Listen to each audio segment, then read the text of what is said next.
Mais vous allez voir, Leibniz va nous aider, parce que lui, il est convaincu qu'on peut arriver à l'harmonie. Qui est-ce qui a fait qui est sceptique sur le fait de pouvoir arriver à l'harmonie. Donc on va y arriver, mais ça demande un effort. Mais c'est collectif ou individuel? Les deux, en général. C'est un des grands intérêts de Leibniz, c'est qu'il va quand même résoudre pas mal de problèmes. Vous êtes plein d'espoir. Alors, en deuxième œuvre de ce cycle sur les grandes œuvres philosophiques, j'ai choisi la monadologie, la monadologie de Leibniz. Alors, il est vrai que c'est un risque, parce que c'est une œuvre peu connue, d'un immense philosophe, mais qui est aujourd'hui peu connu. Donc, pourquoi avoir choisi cette œuvre? Parce que c'est quand même la plus connue de Leibniz. C'est la plus célèbre, et je trouve que Gottfried Wilhelm Leibniz mérite vraiment d'être davantage connu aujourd'hui. Il l'a été immensément de son vivant, et puis il est un petit peu quand même tombé aux oubliettes. Et aujourd'hui, son nom est surtout associé à l'invention du calcul infinitésimal, donc en tant que mathématicien, s'étant bien polémiqué, notamment avec Newton. On reviendra sur cette invention du calcul infinitésimal. Mais ce que je voudrais vous montrer aujourd'hui, c'est que la richesse de sa pensée, de son œuvre, va bien au-delà de cette notion mathématique d'infini. Puisque Leibniz, c'est vraiment l'homme de tous les savoirs. De tous les savoirs. C'est l'un des plus puissants esprits, même pas, je dirais, de son temps, mais de tous les temps. Vous voyez, là, je suis vraiment dithyrambique. Voilà. Et son œuvre va s'imposer de manière assez magistrale, surtout en métaphysique et en mathématiques, qui sont deux domaines souvent reliés, qu'aujourd'hui on a un petit peu disjoints ou disloqués, mais qui sont depuis très longtemps reliés. Donc c'est un génie, je n'ai pas peur d'employer ce terme, vraiment polymorphe, plurifacétique, avec une diversité d'intérêts tout à fait remarquable, et une ampleur de découvertes tout à fait fascinante aussi. Puisqu'il est mathématicien, physicien, métaphysicien, comme je viens de le dire, mais aussi juriste, philosophe, et de par ses traits de caractère, comme on le verra, extrêmement justement conciliateur et visant à l'harmonie, il va faire aussi carrière de diplomate.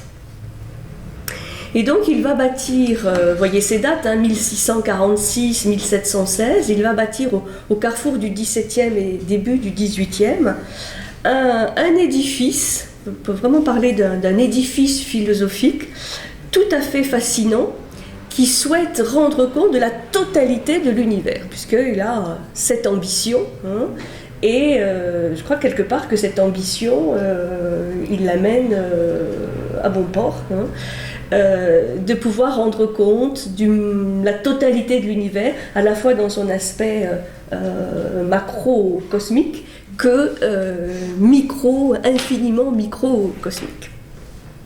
Certains l'appellent même une académie à lui tout seul, hein, c'est dire ce savoir encyclopédique. Et il a écrit plusieurs ouvrages que je vais vous expliquer. Et comme à l'époque, c'est le cas de beaucoup d'érudits, il a écrit plus de 20 000 lettres. 20 000 lettres. Hein, et sachant que ces lettres à l'époque, hein, c'est pas nos mails d'aujourd'hui, hein, c'est des lettres, hein, des grandes et belles lettres argumentées et vraiment consistantes. Donc c'est une pensée toujours en mouvement, hein, qui va allier une grande rigueur, hein, logique, puisqu'on est quand même, hein, à l'époque de la logique et de la raison, mais aussi la volonté de décrire le réel dans tous ses détails. On va le voir, il va être un des grands critiques de Descartes. Et comme c'est un tempérament foncièrement optimiste, il pense, c'est un des aspects qui est le plus connu encore aujourd'hui de lui, que Dieu a façonné le meilleur des mondes possibles. Le meilleur des mondes possibles. Ce qui lui vaudra les sarcasmes de Voltaire, qui va reprendre en s'en moquant cette expression, hein, le meilleur des mondes possibles, mais on verra que chez Leibniz, ça a une signification bien précise, que Voltaire d'ailleurs n'a certainement pas bien cernée, hein, comme ça lui arrivait de temps en temps d'être un petit peu superficiel. Alors, avec son concept de monade, puisque la monadologie, c'est la science, hein, le logos, la science, le discours, l'art, de ce qui se rapporte aux monades. Et donc, Leibniz va se réapproprier ce très très vieux concept de monade. Et avec ce concept de monade, hein, sur laquelle je reviendrai bien sûr beaucoup, il va élaborer une théorie novatrice sur la constitution de l'univers. Et c'est tout à fait paradoxal parce que ce terme de monade, qui vient du grec, hein, monos, qui veut dire un, unité, hein, mono, ce qui est mono, ce qui va nous donner tous nos mots qui commencent par mono, eh bien, c'est un mot et un concept qui était employé dans l'Antiquité, et notamment par un certain Pythagore, qui parlait déjà de ce concept d'unité et de monade, ce qu'a repris d'ailleurs Platon après. Il y avait la monade, concept d'unité, ensuite la dyade, concept de dualité, hein, et la triade, concept du trois.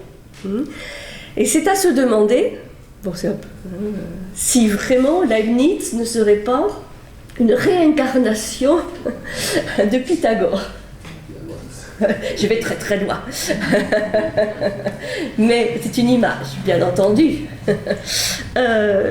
Parce que il y a vraiment beaucoup de ressemblances entre ces deux personnages, entre ces deux grands philosophes, et notamment cet amour à la fois pour la métaphysique, pour les mathématiques, et cette notion d'harmonie. Hein, voilà, l'harmonie des sphères. Bon, aujourd'hui, on entend, hein, la musique de la Lune. Hein, je ne sais pas si vous avez suivi ça. Bon, ça rappelle, hein, ce que Pythagore expliquait de cette musique, hein, qui était émise par les planètes en rotation, et ce qu'il appelle l'harmonie des sphères. Et bon, c'est une boutade, mais il va reprendre énormément d'éléments de Pythagore sur sa vision métaphysique, des mathématiques, et de cette nécessité d'harmonie qui, pour Leibniz, est au départ dans le concept d'harmonie préétabli, mais que les hommes doivent quelque part retrouver, à titre individuel et collectif. Donc certains chercheurs ou philosophes, et je pense notamment à Michel Serres, hein, que vous connaissez bien, qui font remarquer que cette pensée de Leibniz, elle est tout à fait actuelle, puisqu'on la retrouve aujourd'hui dans les théories de l'information, de la communication. Vous savez, Serre, il s'intéresse beaucoup à la communication. Donc, je terminerai tout à l'heure par ça, c'est-à-dire une sorte d'hommage de Michel Serre à Leibniz, puisqu'on le retrouve dans le fonctionnement aussi bien d'Internet que dans le décryptage de l'ADN, tout ce qui est codage, chiffrage ou décodage, déchiffrage. Eh bien, c'est vrai, aujourd'hui, renvoie à des éléments qu'avait expliqué Leibniz. Toujours est-il qu'il va jeter des ponts entre des disciplines extrêmement variées, puisqu'il va aussi bien étudier le droit et pratiquer le droit, par exemple, que la géologie. Et ce qui est fascinant avec lui, c'est que quand il étudie une discipline, il la pratique, ou parfois même il la pratique avant même de la théoriser ou de l'étudier. Donc c'est un homme tout à fait paradoxal, qui est aussi effacé sur le plan personnel que son œuvre est ambitieuse. Et il est l'architecte vraiment d'un système philosophique ambitieux et qui n'a rien à envier ni au système de Descartes, ni à celui de Kant ou de Hegel. Ces grands inventeurs de systèmes, c'est-à-dire vraiment de vision globale. Alors, il y a une question qui le fascine entre toutes, qui est la question de l'individu. Qu'est-ce que c'est qu'un individu? Il passera d'ailleurs une thèse de baccalauréat sur questionnement, qu'est-ce que c'est qu'un individu? Et la notion à la fois d'unité et de multiplicité dans l'individu. Et c'est cette préoccupation de définition de qu'est-ce que c'est qu'un individu qui va l'amener aussi à ce concept de monade. En introduction, je dirais aussi qu'il va réhabiliter ou retrouver les trois disciplines qu'on retrouve dans beaucoup de systèmes, de courants philosophiques de l'Antiquité, à savoir le lien entre la logique, la physique et l'éthique. Logique, physique, éthique, qui sont trois disciplines imbriquées dans beaucoup de courants, notamment chez les stoïciens, mais aussi chez les épicuriens, puisque l'appréhension logique de l'univers, logique, physique, va aussi déboucher sur une éthique, c'est-à-dire un ensemble de valeurs à pratiquer au quotidien. Et cette notion d'harmonie, par exemple, qu'on va trouver un peu comme un fil rouge dans l'œuvre de Leibniz, eh bien, on va la trouver bien sûr en logique, parce qu'il va falloir définir logiquement et rationnellement qu'est-ce que c'est que l'harmonie. On va la trouver en physique, dans la constitution de l'univers, et on va la trouver en éthique. Comment avoir un comportement le plus conciliateur et harmonieux, en tout cas visant à l'harmonie possible. Bon, donc vous voyez, c'est vraiment très, très, très riche. Alors ce que je voudrais vous expliquer, c'est les grands traits de sa vie, puisqu'il a un parcours quand même assez intéressant, et ce qui permet d'expliquer au fil de sa vie ses principales découvertes et ses apports. Ça rendra moins abstrait, parce que dès qu'on parle de métaphysique, bon, on est face à des notions, des concepts quand même qui sont abstraits, qui ne sont pas forcément compliqués, mais complexes, comme on dit. Voilà. Donc, Leibniz, Gottfried Wilhelm Leibniz, il naît en 1646, donc en Allemagne, à Leipzig, en Allemagne, et il est le dernier enfant d'une famille luthérienne et érudite. Et on lui prédit, dès son baptême, une destinée singulière. Il est orphelin de père à 6 ans, et on dit qu'il a tout d'un enfant prodige, puisque à 6 ans, il va déchiffrer, alors qu'il n'a pas reçu de leçons particulières, il va déchiffrer le latin, le grec. Tout à fait en autodidacte. Donc vous voyez ça Ça prévoit déjà une vie assez intéressante. Et adolescent, c'est la classe de logique qui le passionne. Il rêve donc, adolescent, il rêve d'inventer, comme il dit, un alphabet des pensées humaines.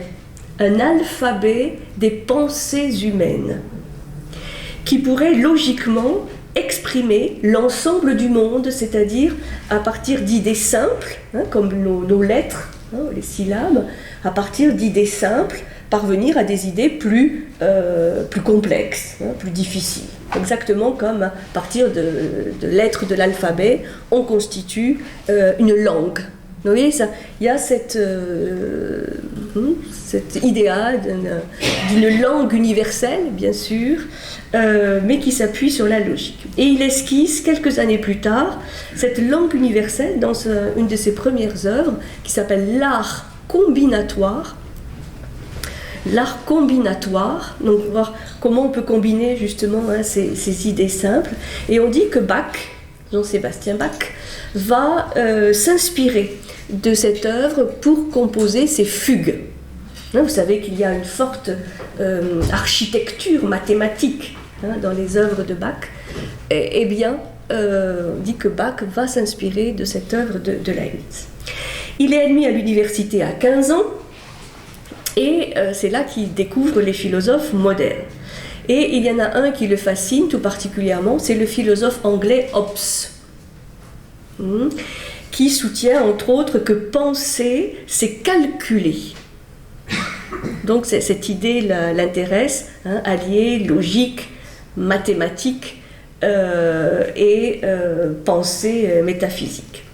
Et c'est à partir de ce moment-là qu'il va étudier les mathématiques. Donc, il ne commence pas forcément par les mathématiques, mais plutôt par la logique. Mais très vite, il va s'intéresser aux mathématiques. Et en 1663, il rédige sa thèse de baccalauréat. À l'époque, en Allemagne, pour le baccalauréat, il y avait une thèse qui est consacrée à ce qui fonde l'individu. Qu'est-ce qui fait qu'un individu est un ? Et il va essayer de fonder cette notion d'individu à la fois de manière logique et métaphysique. Puisqu'il explique qu'un individu, c'est un sujet qui est déterminé par un certain nombre de caractéristiques, mais aussi qui est singulièrement différent de tous les autres individus. Donc il y a quelque chose qui est fascinant dans cette notion d'individu, qui allie quelque part la notion d'unité. Individu, c'est ce qui est indivisible, donc qui est vraiment une unité, et en même temps, il y a une singularité, une multiplicité d'individus, puisqu'il explique que comme dans la nature, il n'y a jamais deux feuilles d'un même arbre qui soient strictement identiques, et il va s'amuser à aller chercher dans un parc, s'il trouve deux feuilles strictement identiques, il n'en trouve pas. Et il dit au niveau des individus, des êtres humains, c'est pareil. Il n'y a jamais deux individus strictement identiques. Alors, quelques mois plus tard, il va tout abandonner pour le droit, pour la jurisprudence. Et donc, le jeune philosophe délaisse les bibliothèques pour les tribunaux. Et c'est pas qu'il va étudier le droit, mais il va chercher, comme la théorie du droit, il l'a déjà intégré, il va le pratiquer. Et il va pratiquer donc la justice dans les tribunaux, et c'est pour exercer son esprit logique, dit-il, selon un autre point de vue, jugé plus utile à son pays. Puisqu'effectivement, son pays, l'Allemagne, sort de la terrible guerre de 30 ans, qui a duré de 1618 à 1648, qui a été une guerre en fait entre les pays d'Europe, une guerre sanglante, et il s'estime plus utile à la cour de Mayence, où il est nommé conseiller de révision à la chancellerie. Donc il s'estime plus utile là qu'en train d'enseigner le droit à l'université, bien qu'on lui ait proposé un poste de professeur de droit, qu'il refuse. Et à partir de là, il va commencer une lutte vraiment très engagée, aussi bien au niveau politique que philosophique. En 1672, on le retrouve à Paris pour défendre les intérêts germaniques dans un contexte diplomatique qui est tout sauf simple, puisqu'on sort de cette guerre. Et comme il est conciliant, il va inspirer confiance. Il porte sur la France un regard assez caustique, puisqu'il va dire de la France de cette époque: en superficie, tout est sain, mais en profondeur, tout est difforme et tourmenté. Et la France a pour lui un double visage qu'il va combattre de manière ronde et souple, si vous voulez, mais quand même. Il va combattre l'aspect politique de Louis XIV, qui règne depuis 1654, et au niveau philosophique, il va s'opposer à Descartes, dont l'aura va grandissant depuis sa disparition en 1650. Donc il s'attaque à deux grands personnages, Louis XIV et Descartes, vous imaginez. En fait, il est en désaccord avec les deux, et il va s'engager d'un même élan dans la lutte à la fois politique et le combat philosophique. À Louis XIV, roi Soleil, il va reprocher son bellicisme qui met en péril, selon lui, l'unité de l'Europe. Et il va prôner, dès cette époque, la création d'un État fédéral allemand. Déjà. Un État fédéral allemand, en lieu et place de cet empire germanique morcelé et affaibli. Donc il a un aspect un peu visionnaire. Il n'aura pas forcément gain de cause tout de suite, mais on peut aussi penser que la structure actuelle de l'Allemagne, l'État fédéral, lui doit cette première conception. Et vis-à-vis de Descartes, il est aussi extrêmement critique.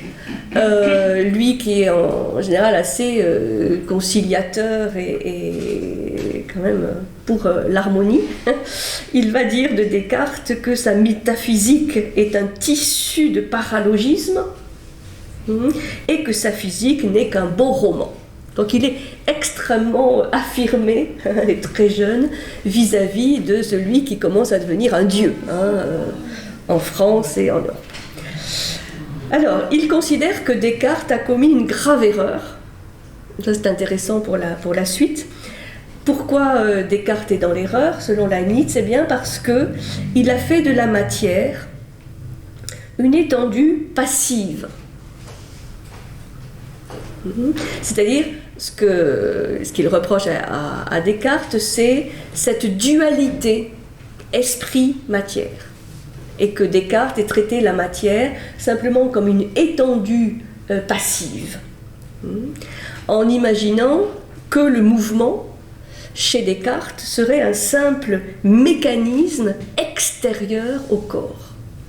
C'est-à-dire que le mouvement de la matière n'est pas interne à la matière, mais lui est donné par des impacts extérieurs. Et c'est vrai que c'est ainsi que Descartes explique. Je reviendrai sur l'enjeu métaphysique avec Descartes, mais déjà, c'est le grand reproche qu'il lui fait en étant tout jeune.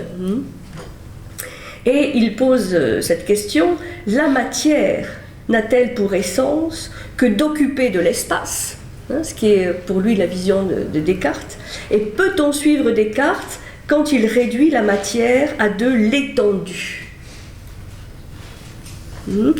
Et il va donc à partir de là s'interroger de manière plus profonde sur la notion et la structure de la matière, et surtout qu'est-ce que c'est que cette matière en mouvement. Et est-ce que la matière n'aurait pas en elle-même une force ou un mouvement qui l'anime? C'est en cela qu'il est extrêmement aussi visionnaire. Donc il s'attaque à Descartes. Et il veut montrer à partir de là que le mouvement qu'on observe dans la nature, dans la matière, a sa source dans une force qui imprègne la matière. C'est-à-dire que la matière est tout sauf passive. Donc, cette dualité esprit-matière, un peu celle de Descartes, d'un esprit en mouvement et d'une matière qui est une simple étendue passive, et qui reçoit son mouvement de l'extérieur, ça c'est vraiment une vision que combat Leibniz. Alors, au terme de ces 4 années en France, il va passer 4 ans en France, Leibniz n'a pas un grand succès diplomatique, puisque la période est quand même trop complexe, ni trop de certitude sur son avenir. Et par contre, il s'est donné, de manière très intelligente, les moyens scientifiques de défendre la supériorité de son système, c'est-à-dire de sa vision, et la rencontre avec le savant hollandais Christian Huygens, et pour cela décisif, parce que Huygens va beaucoup l'aider à défendre sa vision. Alors ça s'écrit comment? Huygens, H-U-Y, G-H-E-N-S. Huygens est un mathématicien et aussi un critique aguerri de la physique de Descartes. Et c'est Huygens qui va diriger sa formation mathématique. Et ça va l'aider à affirmer sa conception dynamique de la matière. Bon, aujourd'hui, c'est une évidence, la conception dynamique de la matière, mais à l'époque, pas du tout. Et ça va l'aider à expliquer comment le mouvement résulte des forces qui sont internes au corps. Rien n'est sans raison, martèle Leibniz, qui s'emploie à démontrer que ces vérités éternelles sont le produit de l'entendement de Dieu, puisque pour Leibniz, Dieu est quand même celui qui est à l'origine de toute la création, et qu'il a déjà tout pensé et tout mis en mouvement, on verra tout à l'heure comment, et que Dieu est tout sauf arbitraire. C'est pour ça qu'il y a cette idée que parmi une pluralité de mondes possibles, Dieu a choisi ce qu'il a considéré le meilleur. Qui n'est pas le meilleur d'un point de vue simplement moral, mais optimal, on va dire. Vous voyez, comme dans une vision mathématique, entre plusieurs solutions, on choisit celle qui semble la meilleure, ou la moins mauvaise, celle qui est optimale. Donc, Dieu a fait acte d'optimisation, si vous voulez.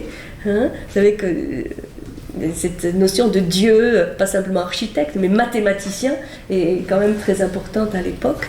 Et Leibniz va lui donner une coloration très, très particulière. Donc physique et métaphysique se trouvent ainsi convergés dans un même principe de raison.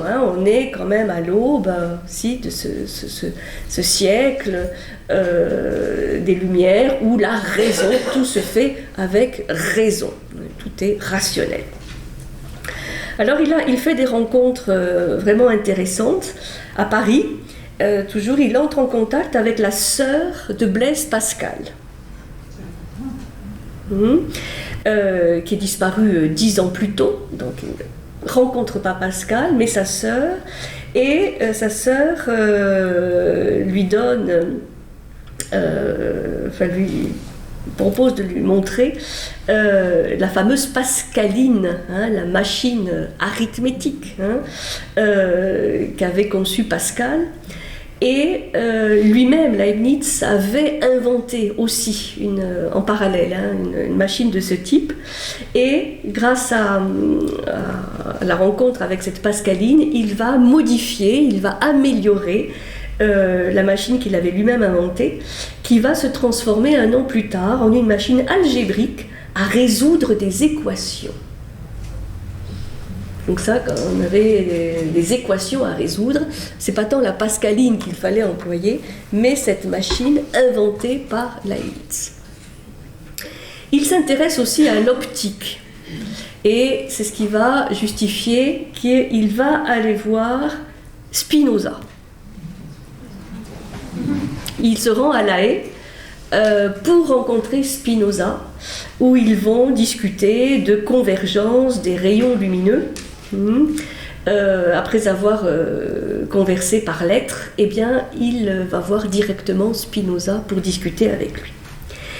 Et il faut aussi savoir que le développement de ses recherches sur le calcul infinitésimal va faire de lui le grand rival de Newton. Et il va y avoir pendant des années une polémique avec Newton. Vous savez que Newton est quelqu'un qui n'est pas facile. C'est un homme qui défend bec et ongles ses trouvailles. Il va y avoir toute une polémique sur laquelle je vous raconterai quelques anecdotes pour savoir qui est véritablement l'inventeur du calcul infinitésimal. Est-ce que c'est Leibniz? Est-ce que c'est Newton?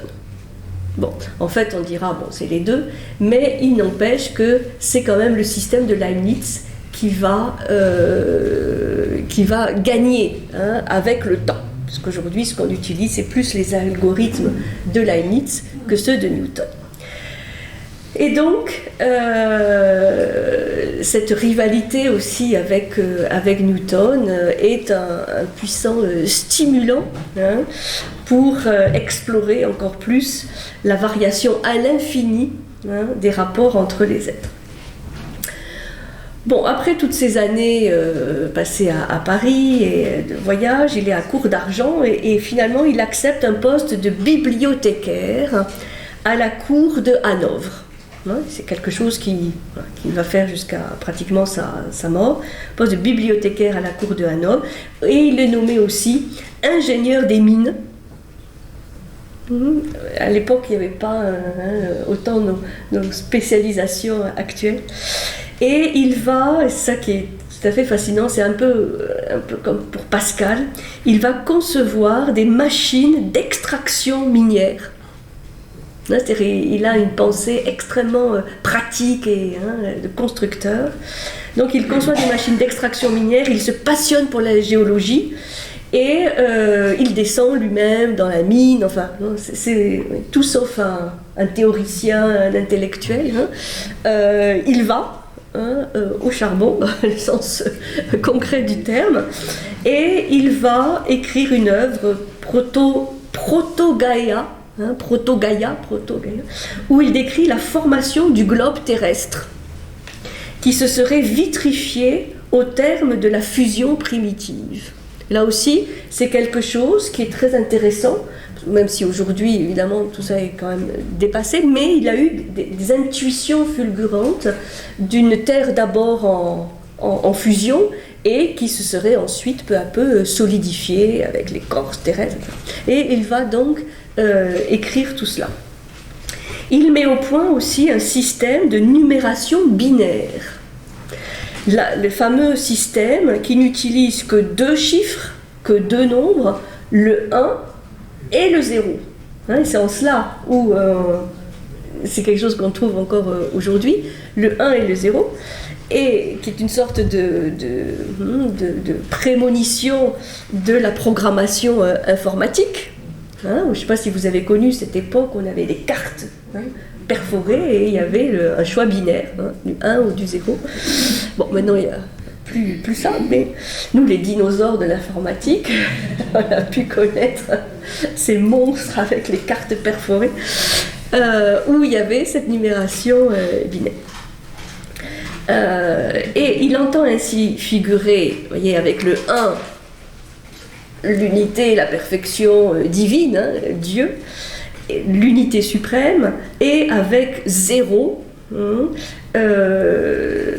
cette possibilité de création, puisque ça va être du 10 quelque part, et c'est là où encore on retrouve, vous voyez, la décade pythagoricienne, cette fameuse tétractise pythagoricienne, 1 plus 2 plus 3 plus 4 égale 10, avec cette importance du 10, comme étant l'unité, mais cette fois le 1 avec le 0 à côté, qui permet toute la création, puisque toutes les créatures, tout le vivant, va sortir de cette juxtaposition du 1 et du 0. Le 1 tout seul, non. Le 0 tout seul, non plus. Mais le 1 et le 0, c'est le 10 qui va donner la possibilité de création. Alors, cette ébauche de calcul logique va attirer ensuite son attention sur la décomposition d'un nombre en ses facteurs premiers. Comment peut-on décomposer un nombre en ses facteurs premiers? Et c'est là où on va commencer à toucher cette notion de calcul infinitésimal. Et il va en tirer une théorie logique de la substance individuelle exposée dans une de ses œuvres qui s'appelle le Discours de métaphysique. Discours de métaphysique qu'il publie en 1686. 1686, et on peut dire qu'à cette date-là, donc il a 40 ans, avec ce discours de métaphysique, sa philosophie est devenue un système parfaitement constitué. Vous voyez, très, très jeune, on parle du système de Leibniz.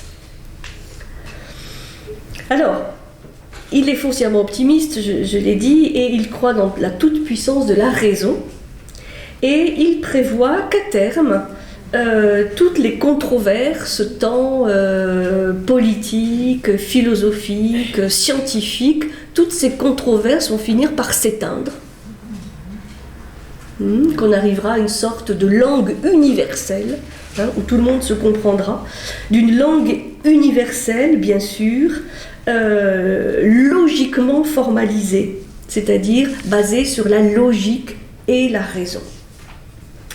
Et cette extinction, évidemment, des polémiques, on en est loin à son époque, puisque la polémique bat son plein, on peut dire, entre les visions qui s'affrontent à l'époque, c'est-à-dire celle de Descartes, celle de Spinoza, la sienne propre de Leibniz, sans compter celle de Pascal aussi, qui rejette ce dieu des philosophes pour promouvoir plutôt le dieu du cœur, vous vous rappelez. Le cœur a ses raisons. Et donc, il va jouer un rôle important, évidemment, central même dans cette polémique à la fois politique, scientifique et philosophique de l'époque. Et il va soutenir que la liberté de l'individu n'a rien de contradictoire avec sa détermination. Même si Dieu a tout pensé de manière logique et rationnelle, l'homme est libre. Et on verra comment il explique cette liberté humaine. Puisque, dit-il, si Dieu connaît le passé, le présent et le futur, il incline notre âme sans la nécessité. Il incline, mais il ne détermine pas. Il donne à voir des possibles parmi lesquels l'homme aura à choisir. Et pour Leibniz, l'homme, comme il est constitué de monades supérieures et subtiles, il a cette capacité de choisir. De choisir le meilleur, mais aussi parfois le pire. Mais pour Leibniz, le pire ou le mal n'est jamais définitif. Ce n'est qu'une étape vers un perfectionnement. Et ça, on verra que cette éthique du perfectionnement, elle vient aussi de sa vision de la physique. La logique, c'est-à-dire qu'il y a un continuum de l'esprit et de la matière, et que tout va avec une dynamique interne vers un perfectionnement. C'est une vision très, très confiante et très optimiste. Alors, il correspond avec tout ce que l'Europe a d'élites cultivées, il dialogue avec tout l'univers. Et il y a quelque chose d'amusant à la fin de sa vie, c'est ce qu'on appelle le rêve chinois. Il va s'intéresser à la Chine après une rencontre avec des missionnaires jésuites. Vous savez que les jésuites ont été très nombreux à aller en Chine pour évangéliser, en tant que missionnaires, mais ils sont évidemment intéressés à la mentalité chinoise. Et Leibniz a un rêve, c'est quelque part de refonder la religion des Chinois, qui est un de ses ouvrages, le titre d'un de ses ouvrages, de refonder la religion des Chinois avec la logique. Vous voyez, c'est vraiment une perspective universelle, puisque la mentalité chinoise, c'est quand même très différent de la mentalité européenne de l'époque, encore aujourd'hui.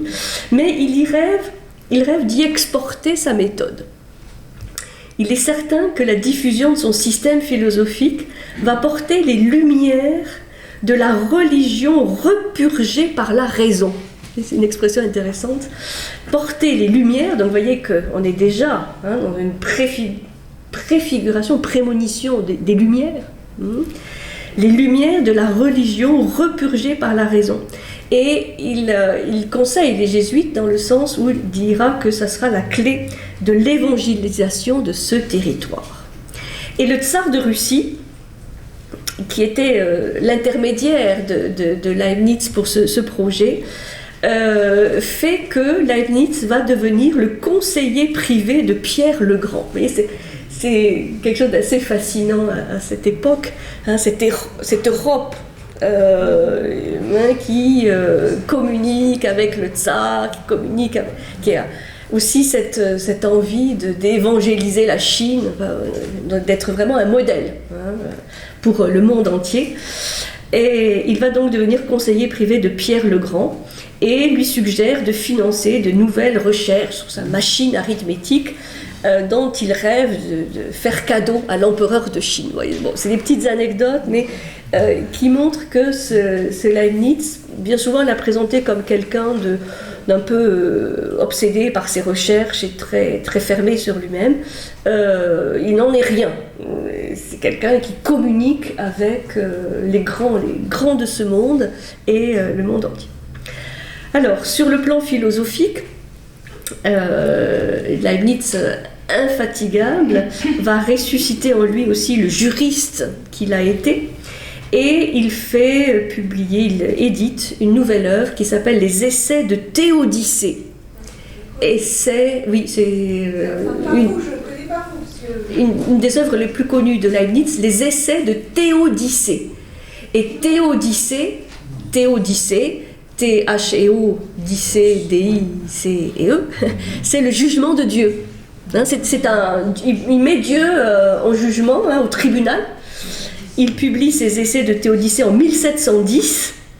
Et cas intéressant aussi, c'est que, comme nombre de ses ouvrages, il écrit en français, qui est la langue de l'élite cultivée d'Europe à l'époque.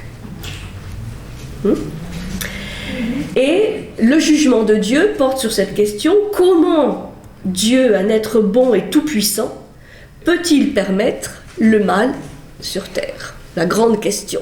Comment ce Dieu bon, tout-puissant, peut-il permettre le mal? Et donc, il fait passer Dieu en jugement, c'est de Théodicée, et en fait, il va finir, après tout ce jugement, par disculper Dieu, et confirmer en fait la liberté, c'est la responsabilité de l'homme. Et c'est là où il explique que Dieu n'a pas créé un monde parfait, mais dans l'infinité des mondes possibles, il a choisi le meilleur. Vous voyez ? Donc, pas de perfection divine, pas d'absolue perfection divine, mais dans l'infinité des mondes possibles. Dieu avait le choix parmi une infinité de mondes, et il a choisi le meilleur. Et dans ce meilleur des mondes, le mal, et il va expliquer qu'il y a plusieurs types de maux, il y a le mal moral, il y a le mal physique, il y a le mal métaphysique, mais le mal, donc quel que soit l'ordre dans lequel on le prend, est souvent un moindre mal, c'est-à-dire un prélude au bien. Là, c'est vraiment ce tempérament optimiste. Et je cite, il dit: le mal est une dissonance placée là où il faut donner du relief à l'harmonie. Je trouve ça très très beau comme définition du mal. Une dissonance une dissonance placée là où il faut donner du relief à l'harmonie. Là, on sent ce mathématicien et en même temps musicien. Donc, le mal est une dissonance, bon, ce n'est pas une fatalité. On peut la corriger, cette dissonance, et retrouver l'harmonie, qui est, je rappelle, harmonia, chez les Grecs, c'était cet ajustement, cet assemblage qui permettait de réunir ou de mettre en résonance des éléments différents. Mais dans une unité, dans une finalité commune. C'est pour ça qu'on parle beaucoup d'harmonie musicale, parce qu'il n'y a pas de plus bel exemple que celui, par exemple, d'un orchestre, qui arrive à jouer une œuvre unique avec des instruments différents, des voix différentes, ou l'harmonie picturale, ou l'harmonie d'un tableau, avec des couleurs différentes. Donc, dissonance ou résonance, vous voyez, ou harmonie. Donc le mal n'est pas une fatalité et il révèle plutôt la responsabilité de l'homme. Et donc cette liberté foncière de l'homme qui est de rester dans la dissonance ou de chercher l'harmonie. Donc c'est cette harmonie qui revient comme un thème obsédant dans ses dernières œuvres. On peut dire que Leibniz est aussi le philosophe de l'harmonie. Et ses dernières œuvres vont récapituler son système, c'est-à-dire il n'y a pas forcément d'éléments nouveaux dans ses dernières œuvres, mais il approfondit, il récapitule. Et il va donc publier ces deux dernières œuvres, c'est les principes de la nature et de la grâce fondés en raison. Donc principes de la nature et de la grâce fondés en raison. Donc il y a toujours cette idée de raison.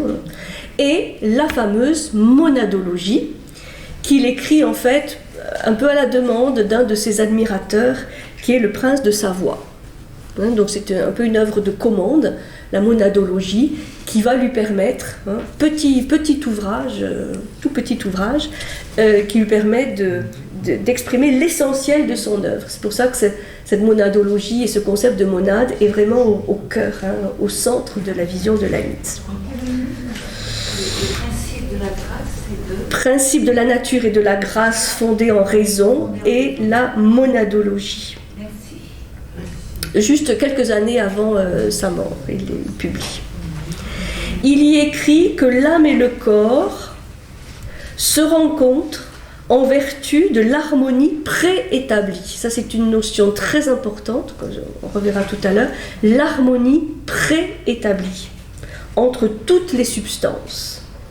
Il prône cette idée d'une harmonie qui a été apportée par Dieu, d'une harmonie préétablie entre toutes les substances.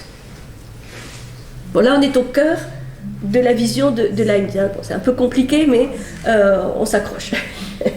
Harmonie préétablie entre toutes les substances, puisque toutes les substances sont des représentations d'un même univers. Harmonie préétablie entre toutes les substances, puisque toutes les substances, tout ce qui nous constitue, et tout ce qui constitue le monde végétal, minéral, animal, sont toutes des représentations d'un même univers. C'est presque une vision holographique, d'un hologramme. C'est-à-dire, chaque partie, quelque part, est une représentation du tout. On trouve le tout dans la partie dans le tout. C'est pour ça que c'est extrêmement intéressant aujourd'hui de relire Leibniz, parce qu'il a eu soit des réminiscences, soit des intuitions, mais vraiment fulgurantes. Fulgurantes. Le microcosme, le macrocosme, Oui, mais il va vraiment aller dans le détail de comment ça fonctionne, d'où l'importance de la monade. Bon, il finit donc par s'éteindre en novembre 1716, un peu amer d'un point de vue politique de ne pas avoir réussi à avoir concilié la religion catholique et protestante, puisque c'était quand même un de ses ambitions, de ses rêves. Là, il reconnaît avoir échoué. Et paradoxalement, il meurt dans un isolement total, puisque on raconte que son fidèle secrétaire invitera toute la cour de Hanovre à ses funérailles, et personne ne va venir. Et le secrétaire sera seul à suivre la dépouille du métaphysicien. Vous voyez, c'est quand même un peu dur, encore que. Et donc, on souligne le paradoxe d'une solitude face à l'infini, qui a été quand même sa raison d'être. Bon.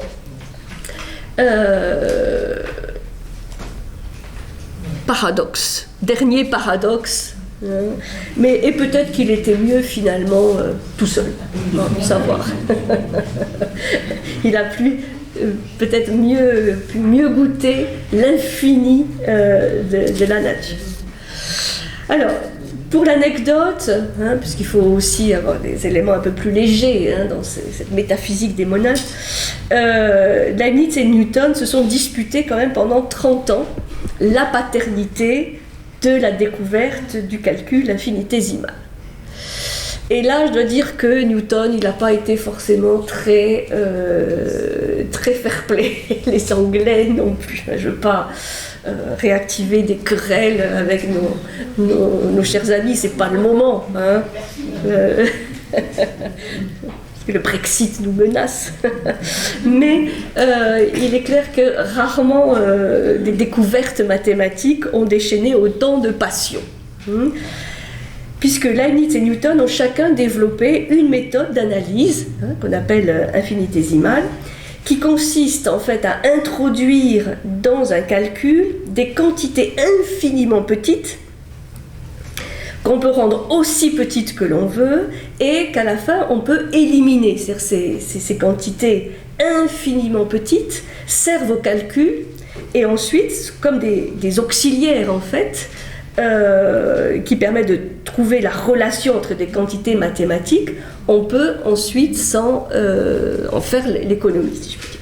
Ça s'intéresse plutôt à l'infiniment petit ou à l'infiniment grand? Les deux. Les deux. Mais là, dans le calcul infinitésimal, c'est plutôt l'infiniment petit. Mais il s'intéresse à l'infiniment grand aussi. La réflexion sur l'univers est aussi, comme dirait Pascal, entre ces deux infinis. Et donc c'est en 1675 que Leibniz élabore son procédé de calcul, 1675, mais qu'il ne publie dans un article qu'en 1684. Donc il fait connaître au grand public que 9 ans plus tard, en 1684. Et lui, et Newton, donc lui, a déjà mis au point sa méthode, mais là aussi, tardait à la publier. Et quand les principes mathématiques de philosophie naturelle de Newton paraissent en 1687, Leibniz l'a déjà devancé donc de 3 ans. Donc au niveau de la publication, c'est Leibniz qui a l'antériorité. Mais Newton va accuser Leibniz de plagiat. Et il va accuser Leibniz, qui s'est rendu 2 fois en Angleterre, d'avoir été informé de ses recherches. Newton, c'est un immense esprit, mais peut-être un peu mauvais joueur. Et devant l'ampleur de la polémique, parce que c'est une polémique qui va vraiment défrayer la chronique, la Société royale de Londres va trancher. Et évidemment, en 1712, Leibniz est reconnu coupable d'avoir dissimulé ses informations sur les travaux de Newton. Enfin, il est accusé vraiment d'espionnage, ou de plagiat. Et donc, ce verdict évidemment est un coup de poignard pour Leibniz. Et il s'en remettra, mais disons, oui, c'est intéressant de voir les querelles à l'époque et toujours ce décalage entre les recherches et puis la publication. On ne veut pas publier justement tant qu'on n'est pas sûr, tant que on n'a pas tous les arguments, et en même temps, hein, avec Darwin, ça s'était passé exactement de la même manière. Et donc, c'est Fontenelle qui saisit l'occasion de ce verdict pour faire un bon mot. Il dit « Si M. Leibniz n'est pas aussi bon que M.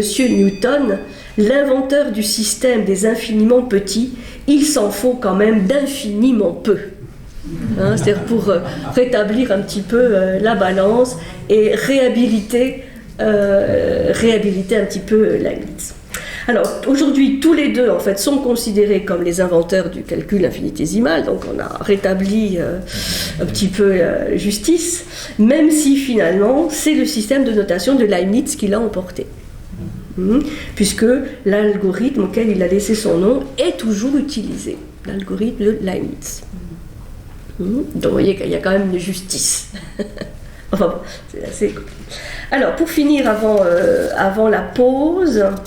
Avant de se lancer dans l'étude des monades, je voudrais simplement résumer en quelques mots, si c'est possible, quel est l'enjeu métaphysique qui se pose avec Leibniz, notamment par rapport à cette polémique entre Descartes, Spinoza, Pascal et lui.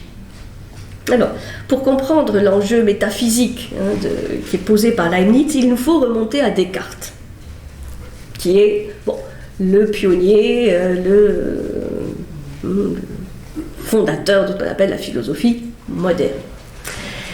Descartes a renouvelé la métaphysique, et ça c'est évident, en conférant au sujet pensant, au fameux cogito, je pense donc je suis, au sujet pensant, et à la conscience humaine, cette notion de conscience, qui fait cette sorte de dualisme entre le sujet et l'objet. Donc il a renouvelé la métaphysique avec cette notion de cogito et de conscience humaine, mais il l'a aussi mis en crise, cette métaphysique, puisque ça va provoquer évidemment un certain nombre de critiques. Et il y a deux critiques essentielles face à Descartes. Il y a Pascal, qui va reprocher à Descartes de faire de l'homme une réalité autosuffisante, c'est-à-dire qui suffit à lui-même, et d'avoir finalement conforté l'orgueil humain, de se penser au-dessus, et comme dit Descartes, comme maître et possesseur de la nature, donc d'être vraiment un individu au-dessus de toute la nature. Donc ça, c'est ce que Pascal reprochera à Descartes, d'avoir conforté l'orgueil humain. Et d'autres, comme Spinoza, vont lui reprocher aussi, c'est un peu la même idée, de faire de l'homme un empire dans l'empire.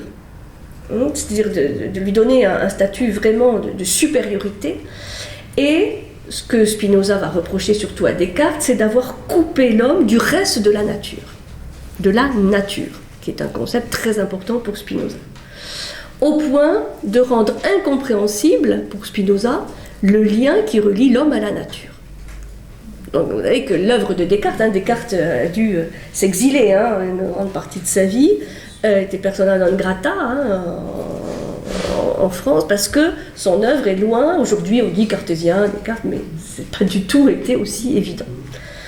Et donc, face à la rupture instaurée par Descartes sur cette notion de sujet, Pascal va montrer comment l'homme ne peut se comprendre que par Dieu. Il va réintégrer cette notion de Dieu que Descartes avait aussi, mais qu'il avait peut-être mis un peu au second plan. Donc cette notion de Dieu, et Pascal va militer, surtout après sa conversion, pour le Dieu du cœur, et pas le Dieu intellectuel des philosophes, mais il va remettre Dieu au cœur de sa pensée. Et Spinoza, lui, il va mettre le concept de nature au centre de sa pensée, puisque Deus sive natura, c'est-à-dire Dieu, c'est-à-dire la nature. Spinoza va remettre ce lien vraiment indéfectible entre l'homme et la nature au cœur de sa pensée. Donc en fait, Pascal et Spinoza vont réhabiliter, vont rétablir, je puis dire, les pouvoirs déchus par Descartes, à la fois de Dieu et de la nature. Et évidemment, en faisant cela, ils vont faire voler en éclats l'invention cartésienne du sujet, c'est-à-dire ils remettent en cause quand même fondamentalement les piliers de la vision de Descartes. Et c'est là que Leibniz intervient et que, de ce point de vue, sa position est vraiment conciliatrice, originale et unique. Il va essayer de concilier tout le monde en apportant sa vision de monade et donc d'individualité. Alors, très rapidement, il comprend qu'on ne peut pas sacrifier le sujet cartésien ni à la nature ni à Dieu, mais qu'on ne peut pas sacrifier non plus ni Dieu ni la nature au sujet cartésien. Donc il va proposer une voie conciliatrice, en fait. Et comment va-t-il faire cela? C'est là le génie proprement leibnizien. C'est de concevoir la nature comme une individualité. Alors ça peut paraître compliqué, mais je vais expliquer tout à l'heure. Il étend la notion d'individualité à toute la nature, de telle sorte que la nature devienne quelque chose d'individuel et l'individu quelque chose de naturel.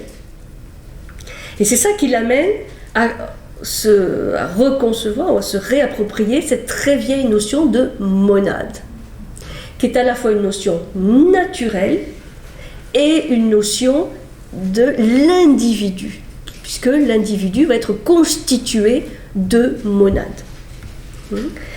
Et je vais esquisser la définition de la monade, puis on fera une petite pause. Il constate qu'un même objet peut être entrevu sous de multiples points de vue possibles.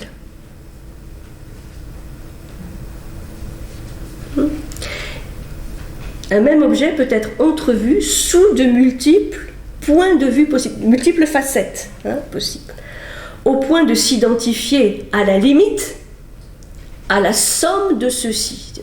Si on fait la somme, mais qui est infinie, puisque c'est jamais exhaustif, tous les points de vue. Il peut toujours y en avoir un. Oui, donc c'est pour ça que ça tend vers une limite infinie. Et Leibniz en conclut que la nature n'est en définitive que la somme des points de vue uniques que l'on peut avoir sur elle. Je répète parce que ça c'est vraiment la définition finalement de la monade. La nature n'est en définitive que la somme des points de vue uniques que l'on peut avoir sur elle. Donc ces points de vue uniques, ces facettes uniques, ces points de vue uniques, ces perspectives uniques, c'est ça qu'il va appeler monade. Donc ces monades, ce sont des points qu'on peut considérer métaphysiques ou mathématiques, qui reflètent comme des miroirs, chacun à sa manière, la totalité de la nature. Je répétais parce que pour moi, c'est la définition la plus simple de la monade.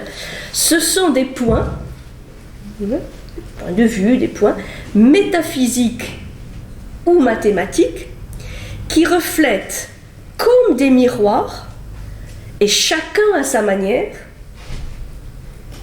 la totalité de la nature. C'est pour ça qu'il va montrer que la nature développe la notion d'individualité, mais à l'infini. Mais ce ne sont pas aussi des substances, les unités de monade? Oui, oui, mais je vais doucement. Oui, tout à fait. Et il y a toute une hiérarchie de monades.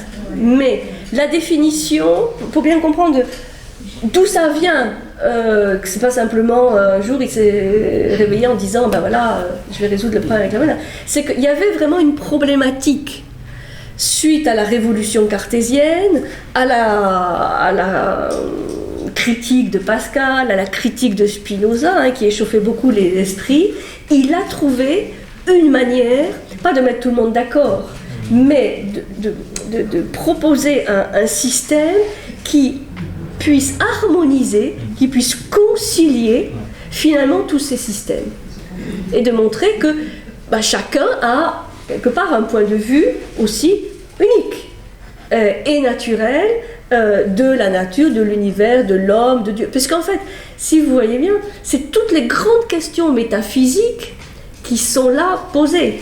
C'est-à-dire le rapport de l'un et du multiple, le rapport entre la matière et l'esprit, le rapport entre Dieu et les créatures, le rapport entre l'inertie et le mouvement, enfin, c'est toutes les grandes questions métaphysiques, philosophiques et mathématiques aussi qui sont posées. Et quelque part, le système de Leibniz apporte des réponses à tous ces paradoxes. Je comprends que les points de vue reflètent chacun une vue sur la nature. Sur la nature. La nature puisse être la somme des points de vue uniques, mais je ne comprends pas que chaque point de vue puisse refléter la totalité de la nature, parce que si chacun reflète la nature, un seul suffirait à représenter la nature. S'il faut la totalité des points de vue uniques pour représenter la nature, c'est qu'un seul point de vue unique ne reflète pas la nature. C'est le paradoxe. C'est paradoxal. Et pareil, j'ai un autre problème. Mais on va déjà s'arrêter là. Après, on va se reposer un peu les neurones. Mais c'est justement le génie d'avoir mis ça en évidence, de ce paradoxe. Puisque et c'est ça qu'on retrouve aujourd'hui dans la vision holographique ou quantique. C'est-à-dire que dans chaque partie, il y a le tout, et dans le tout, il y a chaque partie. Alors pourquoi cette infinité de parties, puisque une représente déjà la totalité de l'univers? Parce que la réponse va être dans les relations. Oui, parce qu'une isolée ne voilà. personne. Voilà. C'est pour ça que Michel Serres dira, mais Leibniz, c'est le génie fondateur de la communication, parce qu'il va mettre en évidence cette notion de relation. Et on comprendra mieux tout à l'heure comment ça se passe, les relations entre les monades. Mais bon, effectivement. Mon autre question, c'est sur un aspect mathématique. Dans le il dit qu'il affirme que Dieu a créé le meilleur du monde possible. Mais chaque fois qu'on peut dire en mathématiques le meilleur de quelque chose, il faut un critère. C'est selon quel critère? Par exemple, si on prend une ficelle et qu'on dit je cherche la surface maximum en utilisant cette ficelle, on fait un cercle. Et si on dit la surface minimum, c'est l'optimisation pour lui. Quel est le critère? Alors le critère, comme je disais tout à l'heure, c'est pas un critère moral, parce que souvent, et c'est ça que je pense Voltaire a mal compris, c'est un critère d'optimisation. Oui, mais selon quel critère? Vous le saurez après le café. Bon, on va faire la pause.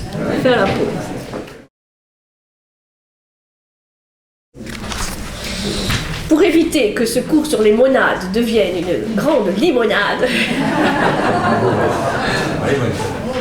c'est pas de moi, c'est vous qui l'avez trouvé. Je rends à César.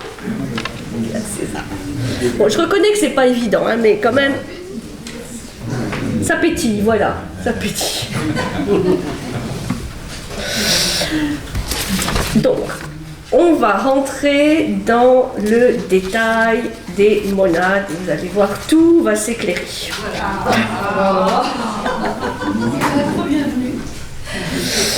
Puisque, ce qu'il faut bien voir aussi, c'est que, loin d'être des abstractions inertes, les monades sont dotées d'un dynamisme, d'un mouvement, d'un dynamisme qui les pousse à vouloir exister, qui les pousse à vouloir se donner non seulement une âme, mais un corps. C'est pour ça qu'on va parler, à propos de Leibniz, d'un continuum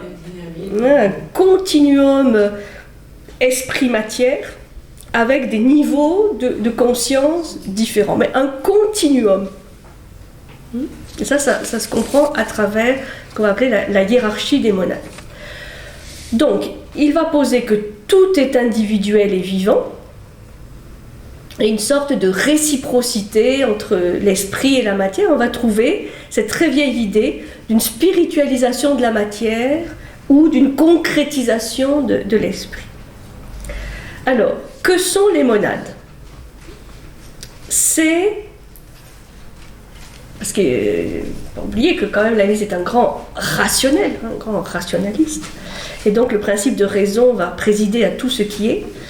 Et donc, les monades, c'est une infinité d'éléments. Une infinité d'éléments qui composent le réel, qui sont reliés entre eux. Infinité d'éléments qui composent le réel, qui sont reliés entre eux pour former une totalité harmonieuse. C'est une autre définition qu'on peut donner des monades.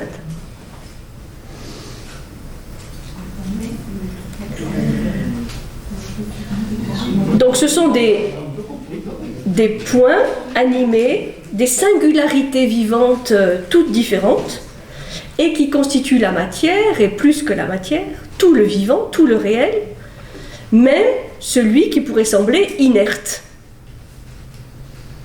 Par exemple, il va dire, je cite, « Peut-être que ce bloc de marbre n'est qu'un tas d'une infinité de corps vivants, ou comme un lac plein de poissons. »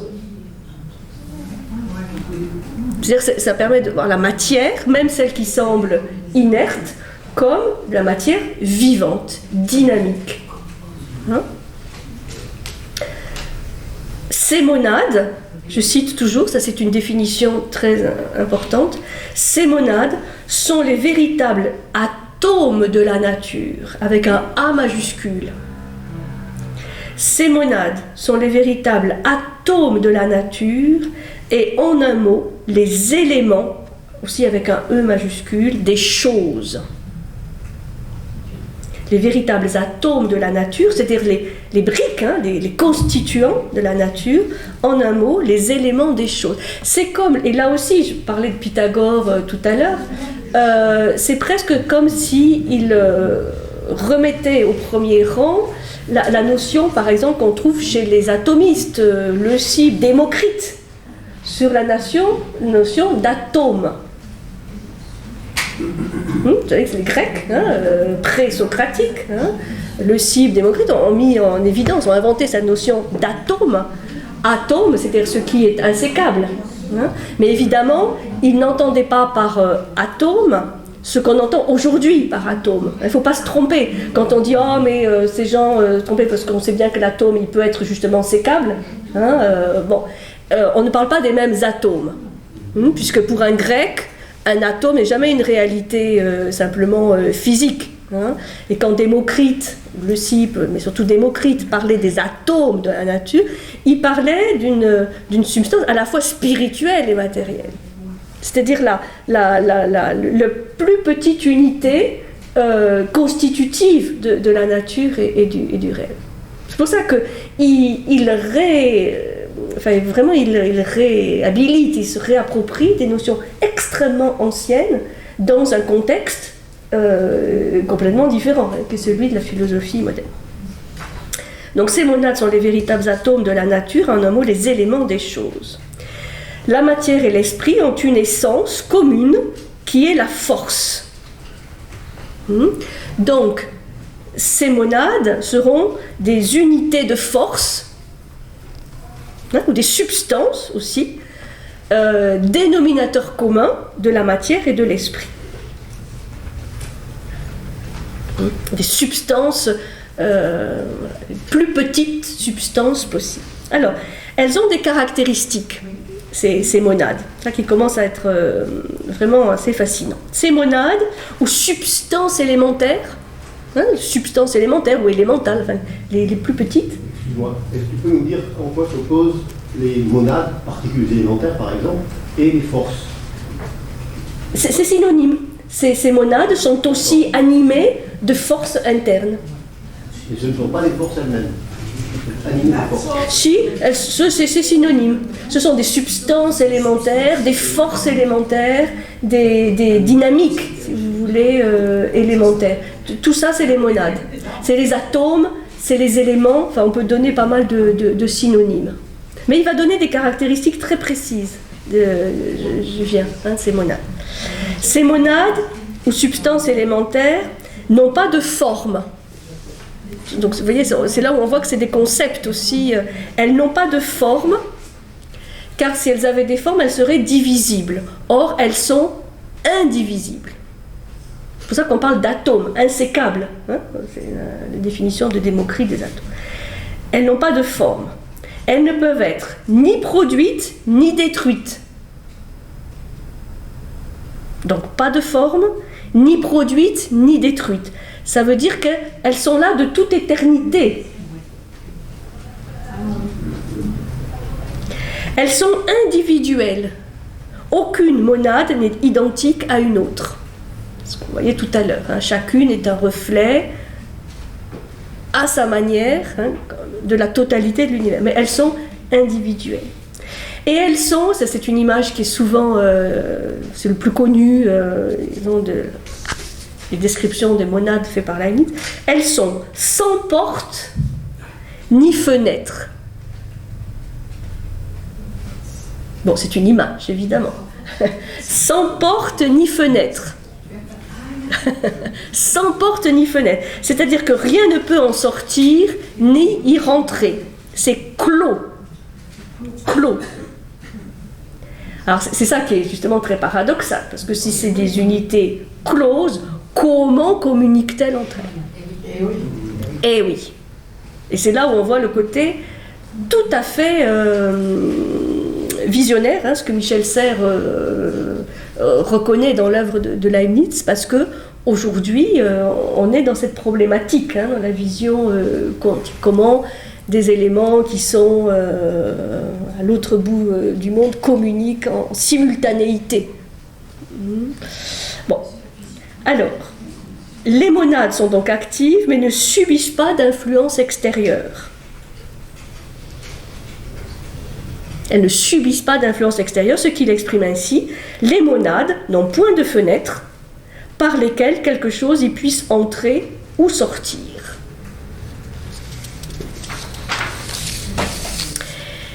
Et pourtant, ces monades connaissent un changement interne constant. Elles évoluent. Mais elles évoluent pas par impact extérieur, mais par programme intérieur. Elles connaissent un changement interne constant, une tendance interne à la perfection qui entraîne le continuel passage d'un état à un autre.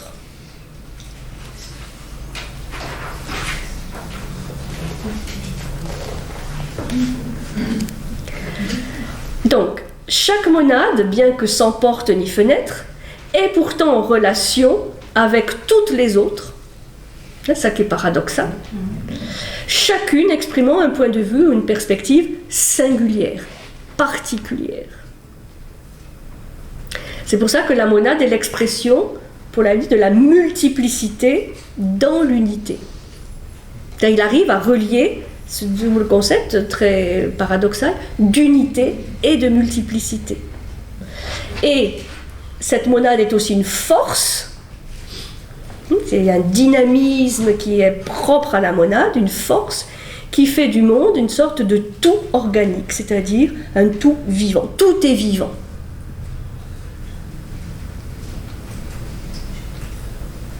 Chaque monade connaît l'état de toutes les autres. Mais elle n'en est pas forcément consciente. Et c'est ça qui est intéressant aussi, où il va expliquer que toutes les monades ne se situent pas sur un même plan. Il y a une hiérarchie de monades, en fonction du niveau de conscience.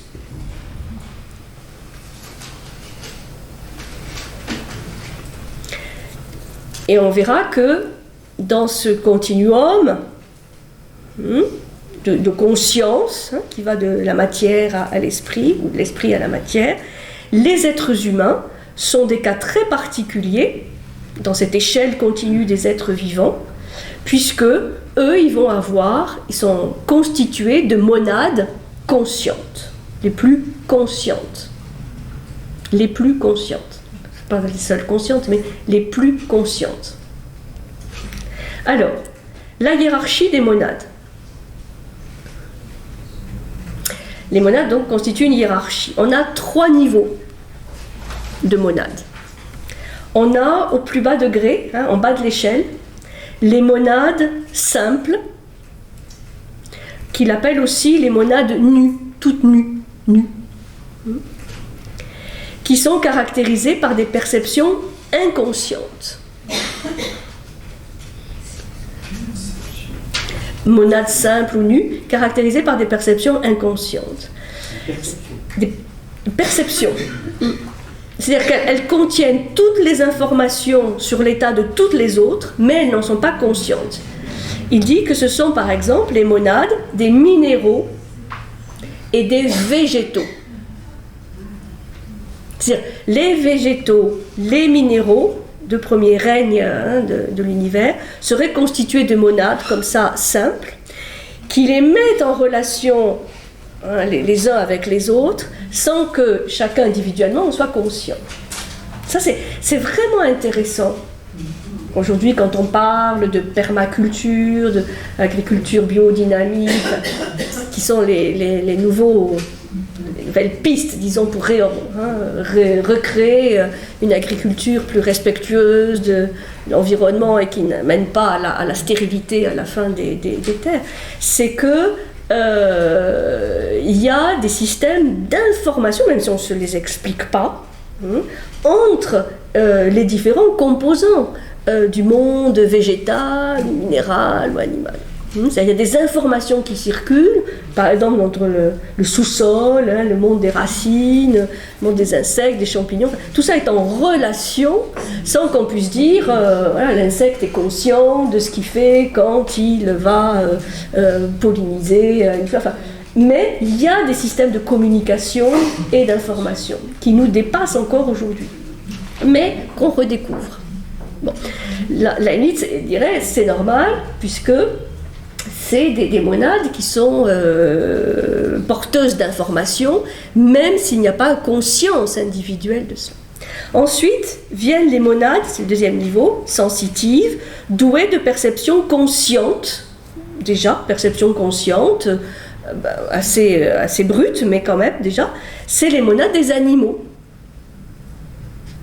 qui ont une conscience qu'on appelle la conscience animale, qui est quand même plus élevée que la conscience végétale ou minérale, mais qui est encore très collective, on dirait, sentiment. Et enfin, c'est nous, les monades raisonnables, qui se distinguent par la conscience réfléchie de leur perception, c'est-à-dire c'est pas simplement que les monades humaines ont des perceptions, c'est qu'elles se rendent compte qu'elles ont des perceptions. Donc il y a de la réflexion, il y a de la raison, et ce sont les monades humaines, et c'est là où réside la liberté humaine. Puisque c'est un privilège, quelque part, pour la limite de l'homme, que d'avoir ce type de monade supérieure qui va donner des droits, mais surtout des devoirs. Devoir de liberté, devoir de responsabilité. Puisque ces monades sont capables de réfléchir, sont capables de se mettre à la place de l'autre, de se sentir responsables de leurs actions. Et donc, ces monades humaines peuvent participer de manière consciente au perfectionnement de l'univers. Ces monades humaines sont partie prenante au perfectionnement de l'univers et à ce parachèvement, quelque part, de l'œuvre divine. C'est-à-dire, l'homme est un acteur responsable, mais libre, de ce perfectionnement de l'univers, grâce à cette constitution de monades d'un type supérieur. Donc ça explique que tout ce qui est réel, tout ce qui est dans l'univers, tout est vivant, tout est constitué de monades, mais pas des mêmes monades. Elles sont de plus en plus conscientes. Mais on pourrait dire que Dieu, lui, il est constitué des monades top, quoi. Là, c'est monade divine. Là, nous, on ne fait pas le poids, mais on est en relation avec. Ça met en évidence, c'est pour moi le côté fascinant de sa vision par rapport à ce qu'on sait aujourd'hui, ça met en évidence la primauté des relations entre les composants. On est en plein dans la vision systémique, complexe, où l'identité des systèmes n'est pas tant dans la nature des composants que dans la nature des relations. Des relations entre les composants. Ça va ? Vous voyez, hein, on y arrive quand même à comprendre.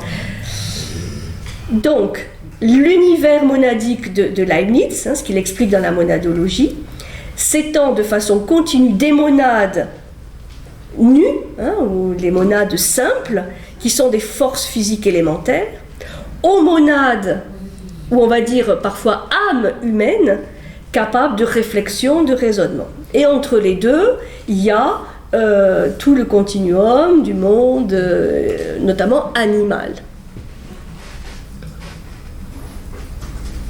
Qui, par exemple, dit-il, sont dépourvus de réflexion, mais possèdent la mémoire. Et là, évidemment, il va donner une vision du monde animal extrêmement différente de celle d'un Descartes. Donc, il y a un continuum qui va de la matière à l'esprit. C'est pour ça qu'on parle d'une philosophie vitaliste que, par exemple, reprendra plus tard un Bergson.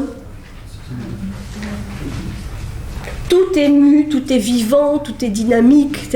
Rappelez sa vision en disant, bon, on ne peut pas rester dans une vision close et fermée.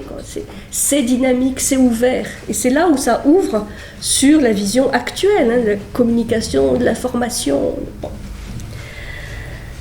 Il y a partout de la vie, c'est-à-dire des monades, des forces vivantes qui réalisent par elles-mêmes le programme que Dieu leur a assigné en les créant. C'est-à-dire, Dieu a créé un système en grande partie encore potentiel ou virtuel. Enfin, il a donné le programme, mais une chose est d'avoir un programme et l'autre chose est de le réaliser. La responsabilité de l'homme et sa liberté, c'est aussi de réaliser le programme qui lui a été donné. Et ça, c'est vraiment intéressant aujourd'hui, où on se rend compte dans plein de domaines scientifiques, sciences humaines, anthropologie, que sciences plus dures, enfin, que, en fait, l'évolution, ce processus évolutif, c'est à la fois basé sur la notion d'un programme interne qui rend cette évolution et ces changements possibles, et aussi des contacts venus de l'extérieur. Pour Leibniz, l'importance des contacts extérieurs est très faible. Et lui, il met vraiment le spot sur le programme interne, évolutif interne.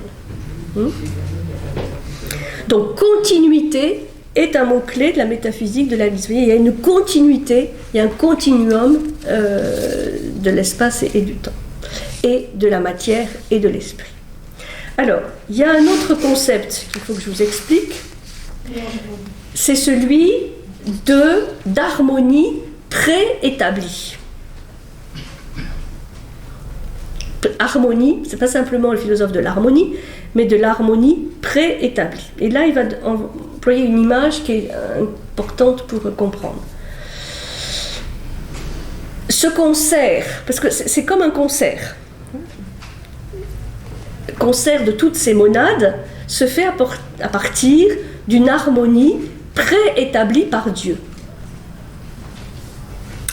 Alors, son argument est le suivant. Comme les monades n'ont pas de fenêtre, n'ont ni porte ni fenêtre, mais que chacune est en concordance avec chacune, c'est-à-dire qu'elles évoluent quelque part en champ de concert, en tout cas en ayant les informations les unes des autres, le monde doit avoir été organisé par Dieu de telle façon que les états de toutes les monades s'expriment selon la perspective de chacune, mais à l'unisson de celle des autres.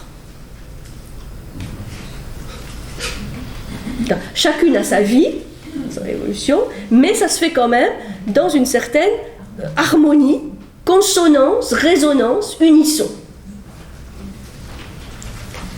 Alors, comment faire comprendre ça? Il va employer l'image d'une horloge, d'horloge, plusieurs horloges. C'est ça qu'il utilise comme image pour expliquer l'harmonie préétablie entre ces différentes monades. Et il dit, pour synchroniser deux horloges, ça c'est quelque chose qui plus concret, pour synchroniser deux horloges, on peut les relier après coup. C'est-à-dire, si on voit que par exemple elles n'ont pas la même, n'indiquent pas la même heure, on les re-règle pour qu'elles indiquent la même heure, si elles se dérèglent. On peut les relier après coup. Ou les régler constamment l'une sur l'autre. C'est-à-dire on est constamment en train de vérifier que les deux horloges montrent la même heure. Donc soit on le fait de temps en temps, soit on est tout le temps là à vérifier, soit sans remettre à un principe interne parfaitement réglé.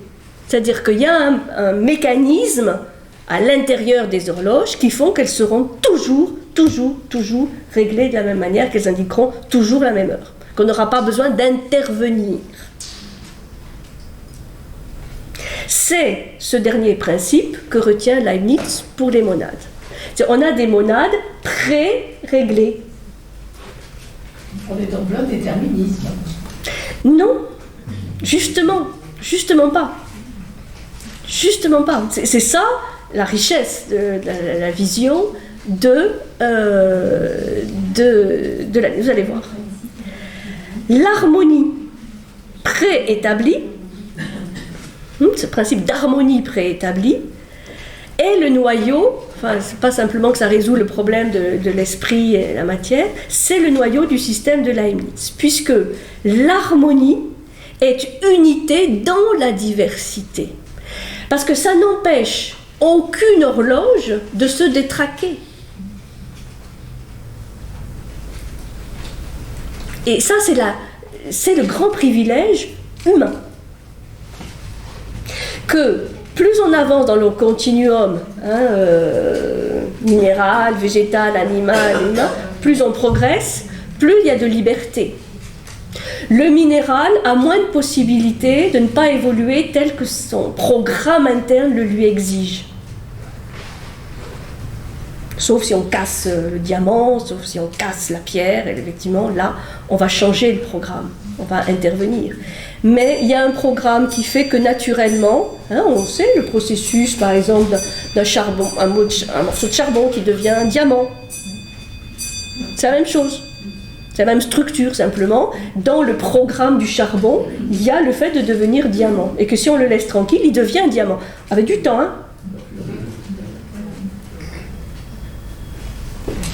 Bon, nous on est très avides, alors on va chercher les diamants. Mais bon, pour le végétal c'est pareil.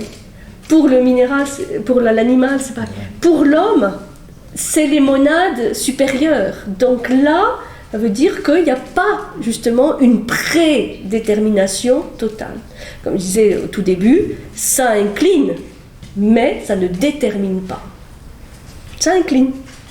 Oui, ça donne une orientation, qui est cette orientation vers du perfectionnement et plus de conscience, et pas moins. D'être un peu moins animal et plus humain. C'est ça le programme de Leibniz. Donc, c'est comme s'il y avait une partition interne commune. Une partition interne commune, singularisée pour chacune, mais qui est en même temps le reflet d'une partition unique. C'est paradoxal. Alors je sais bien que nous on aime bien mettre les choses dans des cas. Alors c'est soit l'un, soit l'autre. Alors c'est soit l'unité, soit la multiplicité. Mais là justement, ça nous oblige à penser autrement. C'est-à-dire à la fois une partition unique, différenciée en multiples partitions, mais qui sont quand même, qui reflètent chacune la partition de l'ensemble. Waouh! de l'ensemble. C'est la vision holographique. Enfin, on a aujourd'hui la cellule du corps humain. tout à fait. C'est pour ça que c'est assez fascinant de voir comment aujourd'hui le nouveau, ce que nous annonce, ce nouveau paradigme, une nouvelle manière de voir le monde, l'homme, et l'infiniment petit, l'infiniment grand. C'est ça, c'est-à-dire tout est dans un système d'information, de relations, où il y a ce subtil paradoxe, conciliation entre l'un et le multiple, qui est le problème philosophique depuis le départ. Et si chaos il y a, il n'est qu'apparent. Ça va jusque-là. Le chaos, c'est quoi? C'est l'absence d'harmonie. Espace d'harmonie, mais parce qu'on ne comprend pas qu'il y a une... Comme il dit, c'est une dissonance, comme je disais tout à l'heure, c'est une dissonance qui va vers une harmonisation, donc un plus grand unisson. C'est un passage, c'est un moment, voilà. Mais il y a aussi une logique chaotique. Ce qu'on trouve avec les fractales, la théorie du chaos. Enfin, là, on est vraiment dans la complexité de la structure du réel. Donc, l'harmonie est faite de correspondances, de proportions aussi invariables que des rapports entre nombres. C'est là où on trouve cette notion d'harmonie, des proportions qui était chère à Pythagore, les rapports entre les choses. Donc, une partition interne commune et non simplement une influence extérieure ou une adaptation qui viendrait de l'extérieur. Par exemple, aujourd'hui en anthropologie, où on redécouvre que le programme homo, c'est d'avoir toujours été debout et de ne pas avoir eu à attraper des fruits en haut pour se redresser. Ou de perdre ses poils, de perdre ses caractères simiesques. Bon, ça, aujourd'hui, quand même, ça commence à traverser les couches et à devenir à base de notre nouveau paradigme, manière de voir l'homme. C'est-à-dire, le programme Homo se distingue fondamentalement du programme primate, où même si nous sommes très proches des orang-outans, des bonobos, des chimpanzés et des gorilles, nous sommes des lignes cousines germaines, mais nous ne descendons pas l'une de l'autre. Il contredit Darwin. Ah bah oui. Ou la manière dont on a interprété Darwin. Parce que c'est toujours le problème. Et avec Descartes, ça a été le cas, avec tous ces grands génies, ceux qui viennent après, qui ne comprennent pas toujours la subtilité, la complexité du génie, la réduisent, et on devient cartésien, on devient hegelien, on devient kantien, mais plus fanatique, disons, parce qu'il y a des enjeux, et donc pour Darwin, c'est aussi le cas. Il y a des darwiniens acharnés aujourd'hui qui oublient quand même une grande partie de l'œuvre même de Darwin, qui ouvrait beaucoup plus, qui laissait beaucoup plus de portes ouvertes. Bon. Ça va mieux ? Oui. Si on veut. Alors, pour finir par quelque chose de plus léger,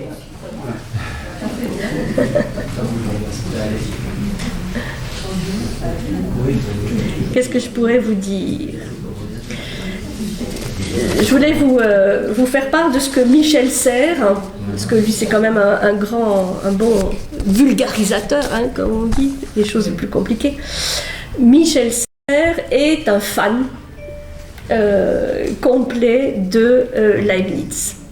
Puisque, bon, vous savez, Michel Serres, il s'est beaucoup intéressé à la communication, il a fait du dieu grec Hermès une de ses figures privilégiées, et il considère que Leibniz a anticipé le monde moderne et ses nouvelles technologies. Pour lui, c'est le philosophe actuel, et tous les autres seraient des dinosaures. Alors, je ne vais pas jusqu'à cet extrême-là, parce que je pense que chacun des dinosaures, un dinosaure c'est Descartes, Spinoza, tous ceux qui ne sont pas Leibniz, donc là ça me semble un petit peu extrême, parce que justement je pense que Leibniz a eu le génie de prendre des éléments de Descartes, de Spinoza, de Pascal, et d'en avoir fait une nouvelle vision, une nouvelle synthèse. Mais il est vrai que quand on étudie les théories de l'information, la communication, on tombe sur beaucoup d'éléments apportés par Leibniz. Alors, Michel Serres dit Leibniz m'a très tôt fasciné par l'équilibre subtil qu'il instaure entre ses découvertes scientifiques géniales, notamment mathématiques, et André parlait tout à l'heure des intégrales, c'est pas simplement le calcul infinitésimal, mais toute la science des intégrales, je ne sais pas si vous vous rappelez, intégrales, comme ça. Mathématicien exceptionnel, et sa métaphysique.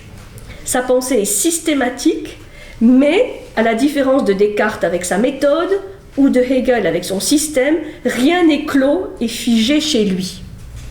Bon, là il est un peu méchant avec la méthode de Descartes, mais c'est chez Leibniz la souplesse et l'innovation permanente, et il ne vous force jamais à réfléchir comme lui, et puis surtout, quel anticipateur.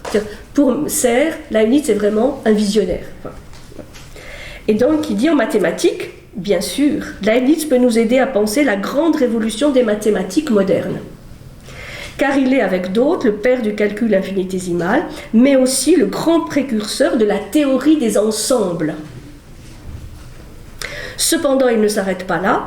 En physique, il crée la mécanique avec la notion de force vive, et il a l'intuition très nette de la relativité. Dans le domaine de la biologie, il est le premier à être ovospermiste, c'est-à-dire à soutenir que l'embryon résulte de l'action conjuguée du spermatozoïde et de l'ovule. Bon, ce qui aujourd'hui est une évidence, mais qui, à son époque, n'était pas. L'embryologie n'était pas une discipline très développée. Même en politique, il peut être considéré comme le père de l'Europe. Lui, l'Allemand, qui écrit en français. Ah, il écrivait en français, Leibniz ? Oui. Ah oui, là, tu dormais pendant que j'ai dit ça. Oui, une grande partie de ses œuvres, il les écrit en français. Parce que c'était la langue de l'Europe cultivée. Eh oui, désolé Mireille, il n'écrivait pas qu'en allemand. Il écrit en français et propose aux souverains de son temps des projets transnationaux inédits. C'est un homme qui annonce les Lumières, un savant qui correspond avec toute l'Europe, un encyclopédiste à la curiosité insatiable. Bon, il est le prototype de l'esprit universel qui jette sans arrêt des ponts fondés sur la raison entre les peuples et entre les disciplines. Et il dit, c'est à lui que l'on doit la première théorie moderne de la communication. Elle porte un nom un peu étrange, la monadologie. Les monades sont les éléments premiers de la nature. Or, nous dit Leibniz, elles n'ont ni porte ni fenêtre. Elles sont indépendantes, refermées sur elles-mêmes, sourdes, même si elles font partie de ce monde qu'elles reflètent selon le point de vue qui leur est propre. Bon. On est toujours dans une logique d'efficacité, de calcul de l'optimum. Bon, là peut-être ça répondra à la question des critères. Chez Leibniz, meilleur, quand on dit que Dieu a fait le choix parmi une infinité de mondes possibles, le meilleur signifie toujours optimal au sens mathématique du terme. C'est-à-dire pas du tout parfait, mais ce qui se rapproche d'un point de vue mathématique le plus de la perfection, qui n'est pas de ce monde, mais dont on peut se rapprocher.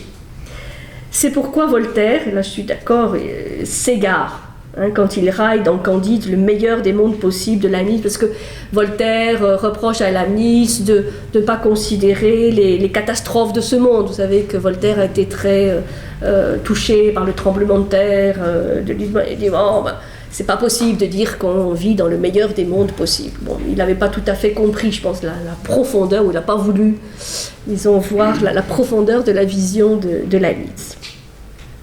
Alors, il y a une question intéressante trouvée dans un interview où on demande à Michel Serres, est-ce qu'en l'absence d'un grand tiers comme Dieu, sa théorie ne s'effondre pas? Parce qu'on pourrait dire, bon, ben, sa théorie de l'harmonie préétablie, enfin toute sa théorie monadique, quand même est fondée sur le fait que Dieu, justement, soit intervenu au départ, cette harmonie préétablie. Bon, aujourd'hui, quand on est dans une période où on se pose la question, on se repose la question de l'existence de Dieu, et Dieu, tout ça. Si on supprime Dieu, est-ce que la théorie de Leibniz s'effondre? C'est une bonne question. Oui. C'est une question qu'on aurait pu se poser. Oui. Alors, c'est intéressant la manière dont Michel Serres répond. S'il n'y a pas Dieu, donc que se passe-t-il? Qu'advient-il de la communication? En fait, Leibniz pose l'alternative décisive. Soit la communication fonctionne grâce à un pôle unique, qui est Dieu en l'occurrence chez Leibniz, qui relie tous les points, soit il faut inventer un réseau qui assure la fonction de Dieu en l'absence de Dieu. Oui, on retombe toujours sur le point. Écoutez bien, inventer un réseau qui assure la fonction de Dieu en l'absence de Dieu. Et il dit, c'est le prodige de la technologie moderne d'avoir inventé un tel modèle avec par exemple les ordinateurs personnels, l'Internet haut débit et Internet. C'est vraiment du Leibniz, une monadologie mais sans Dieu. Une monadologie athée. C'est un système de réseau qui met tout en relation et qui joue ce rôle que Leibniz est donné à Dieu. Alors, vous pouvez dire, bon, c'est un peu exagéré, mais je trouve ça intéressant comme source de réflexion. Tous les internautes sont des monades, sont comme des monades sur un pied d'égalité, autonomes et connectés, qui surfent sur le même univers, la toile, et ainsi le reflètent. Il dit donc, je persiste et je signe, Leibniz est le penseur de notre temps. Il a anticipé le monde dans lequel nous vivons, où tout est chiffrage, codage. Et c'est intéressant, au moins pour apporter la réponse définitive à la question, mais pour voir comment aujourd'hui, toute cette vision qui est basée sur les réseaux, mise en réseau, est une manière de recréer ces échanges d'informations. Alors, harmonie, je ne sais pas, mais c'est une manière très concrète, en tout cas, pas de réinventer, mais de refléter ce que Leibniz a voulu dire, je crois. Pour ça, je me permets. Il n'y a pas d'harmonie. Oui, c'est harmonie. Il n'y a pas d'harmonie. Je ne sais pas s'il n'y a pas d'harmonie. Bon, c'est un exemple pour montrer comment, par exemple, cette métaphysique, cette mathématique très, très, très abstraite de Leibniz trouve aujourd'hui des supporters très, très intéressants comme Serres pour montrer aussi un des aspects concrets de ça. Oui. On pourrait demander à Michel Serres quelle est la source de la monade. Mais je voudrais citer une anecdote, c'est Thomas Edison. Thomas Edison était un admirateur de Leibniz et un grand monadologue depuis son plus jeune âge. Et c'est lui qui a mis au point la télégraphie, l'ampoule, enfin les ampoules électriques, l'électricité, la batterie, le phonographe. Enfin, c'est un découvreur fantastique et il a basculé l'humanité vers les nouvelles technologies. C'est vraiment un grand, grand génie. Et donc, il était persuadé des monades. Il les appelait des unités de vie. Et sur la fin de sa vie, quand il a eu terminé ses inventions, la mise en place de ses entreprises, centrales électriques, etc., il a mis en place un appareil qui s'appelait le nécrophone. C'est-à-dire, dans son idée, Leibniz avait prouvé avec ses monades la matérialité de Dieu en quelque sorte. C'est-à-dire, Dieu n'était plus un vertébré gazeux, comme pour Descartes et compagnie. Dieu prenait une certaine matérialité dont les constituants étaient ces monades parfaites concernant Dieu. Et toute la fin de sa vie, il a essayé d'obtenir des contacts avec ce nécrophone, avec les décédés, et un de ses meilleurs amis étant décédé, il s'était entendu avec lui en disant « Dès que tu es là-haut, tu communiques avec moi, ça n'a pas marché. » Voilà. Ah, ça n'a pas marché. Mais Thomas Edison était convaincu, un grand admirateur Oui. de Leibniz. De Leibniz, oui. Et la monadologie l'a conduit dans toute sa vie, y compris sur le télégraphe sans fil, etc. Ouais, ouais. Il disait si j'appuie sur la queue d'un chien qui fait 300 km à Londres, l'athlète à Oxford il va se mettre à hurler. Quoi. C'est la continuité du signal, quoi, sans fil, en quelque sorte. Oui, oui. Bon, c'est un exemple très intéressant, vous voyez, d'un scientifique, inventeur, qui est imprégné de la vision de Leibniz. Ouais.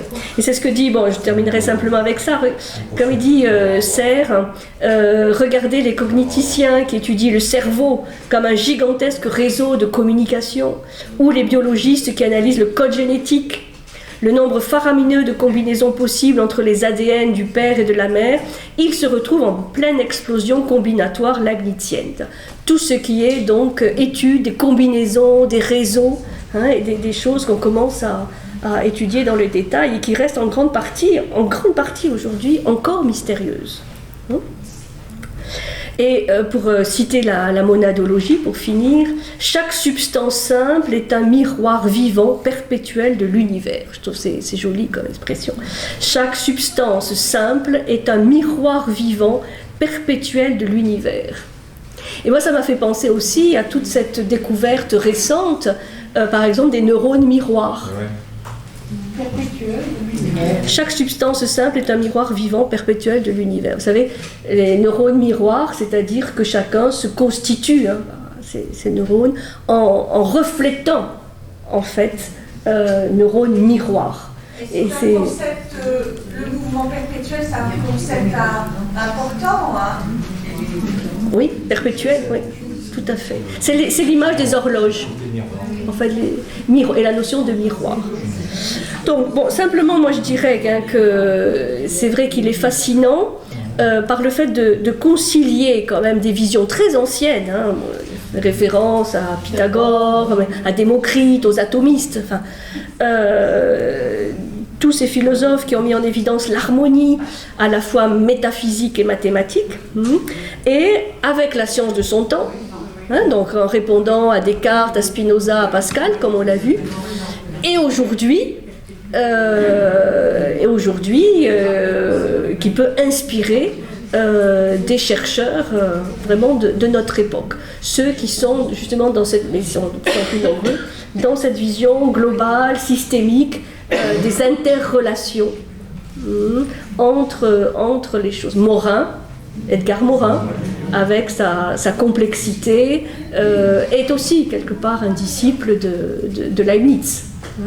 Et c'est pour ça que je pense que c'est un philosophe, et la monadologie, je pense qu'on en parlera encore dans les siècles à venir.